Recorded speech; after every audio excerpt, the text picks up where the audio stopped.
name's Anna. I am from the Northwest in Preston. I've got twins, a boy and a girl, Zachary and Eliza. I live at home with my partner Stephen. They are my only children and they have just turned 17 months.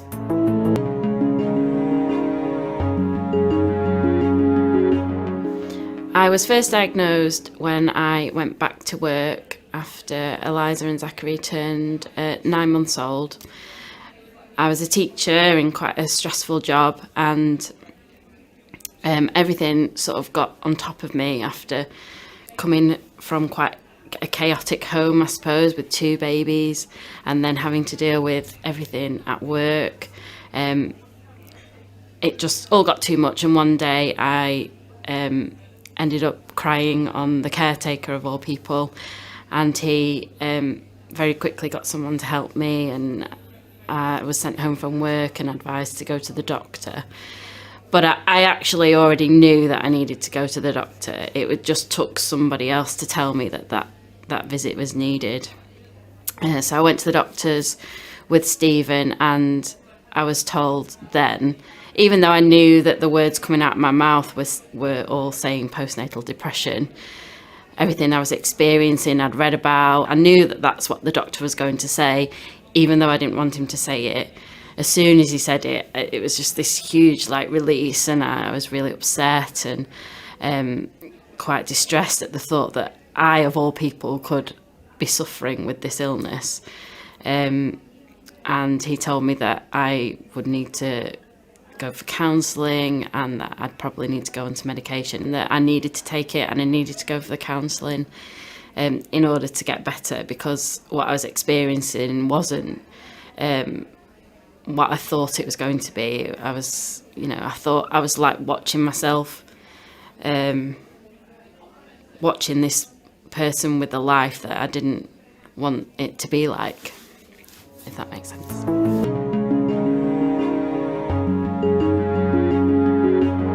The first course of treatment was going on to the medication. I wasn't hesitant to take it. I knew that it was going to help me. It took a while, and I had a brilliant GP who was very supportive. She spoke to me once a week, and sort of upped my medication accordingly. I then was referred to a local Minds Matter charity who provide mental health care for people with postnatal depression or depression. And I went for some one-to-one counselling sessions. At first, when I called, they ring back for a telephone interview. And the girl on the phone asked me a series of questions, and she said, right, well, there are these options. You can either do this online course, or we can put you forward for this stress management course, but that won't be till January, and this is in September. And I was like, no, I need help now. And I put the phone down, and I was quite upset that I hadn't gotten any further with that. So I rang my health visitor, because I just thought I needed more help. I needed to be able to speak to somebody that wasn't in my family, that wasn't Stephen, that wasn't a friend. I just needed somebody outside of that circle to be able to convey what I was feeling, because a lot of what I was feeling made me feel guilty.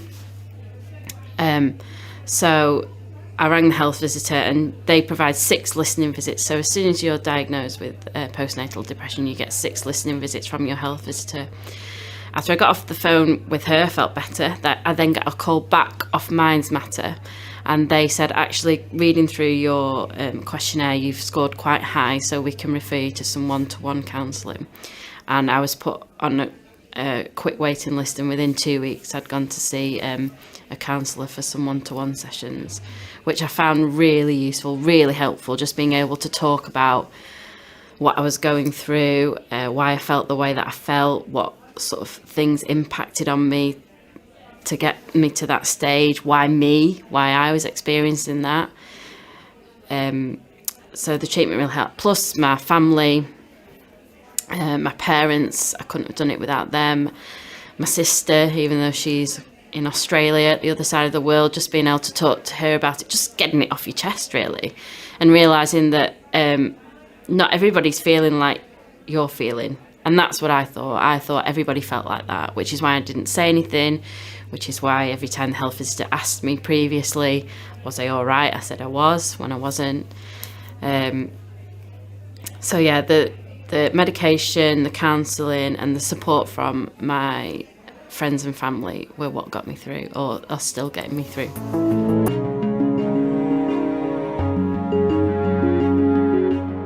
When the doctor said the words, "You are postnatally depressed," I think I just broke down again. That whole day, that whole week, I'd cried non-stop, I think, and Stephen couldn't understand.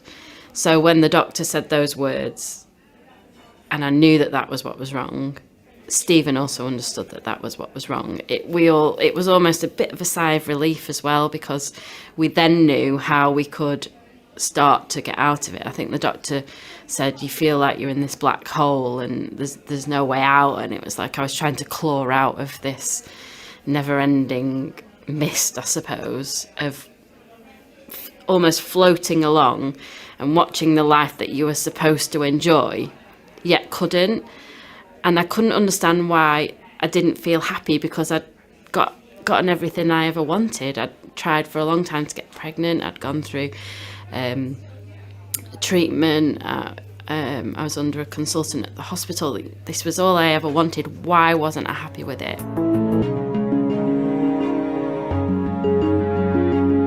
The lowest point came one day when I was feeding the children their lunch, and I found myself a lot quite sitting and staring and watching them play and not interacting with them and not speaking to them.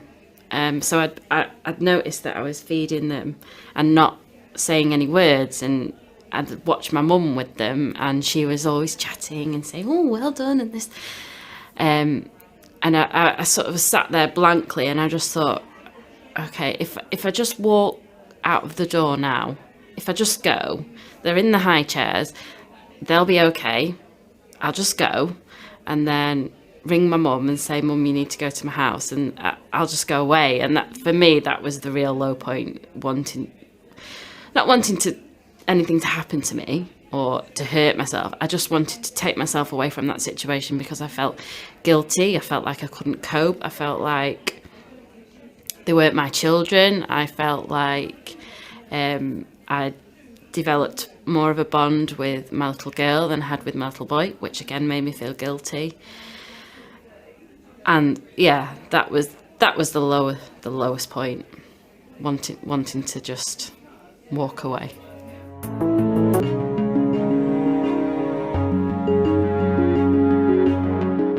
Now I feel great. I feel like I used to feel. I feel like my life is what I imagined it would be like. I've gone back to work and I'm there full time. My boss has been wonderful in my return to work. They've been very understanding, which has helped. I almost feel on top of the world, really. I'm still on my medication, and I know that that's helping me. But I have had a conversation with my doctor in the last few weeks about in the next few months we'll start to reduce the dosage, and then hopefully come off that.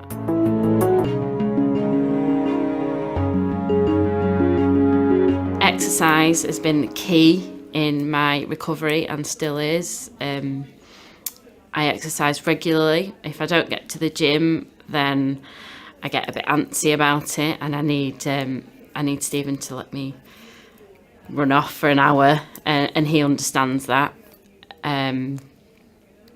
I feel confident now to talk about it. I wrote a blog about it and posted it on my Facebook page, because I didn't want to shy away from what had happened. I didn't want to feel funny about what people thought when I went back to work, or why I'd not been there, and I wanted to give everybody that opportunity. If they want to know about why I've been off, then they can find out. They can read my blog, or if they don't want to find out, then that's up to them. But yeah, I feel brilliant. I feel like this is how it was supposed to be. And I almost can't remember feeling. I can remember it, I can describe it to you, but I can't remember that feeling, what it actually felt like at the time. So I'm really pleased, and I'm really thankful for all the help that I've gotten off my parents, off Stephen, off my family, my friends, and my colleagues. And of course from Twin Line, been on the phone numerous times, being able to speak to people via the website, via email, been in touch with other mums that have had postnatal depression and are going through it. And you actually find out that you're not the only one. And as soon as you bring it up, you can relate to other people, even mums of singleton babies. And I think you have to look back as to what the triggers might be or might have been, and perhaps avoid them in the future. And I think one of the things for me was that it was quite a traumatic birth, and almost revisiting that and walking through it in your head and thinking that everything turned out all right in the end. And I found new ways now of developing bonds that I feel I lost in the first few months with my children. And it's just so nice to see them happy and growing and playing and developing in confidence. So yes, I feel great.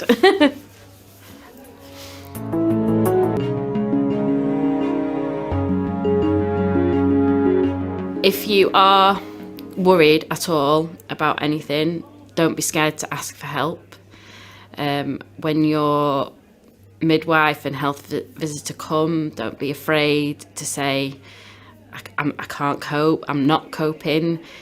You're not like anybody else, you've got more than one baby at once.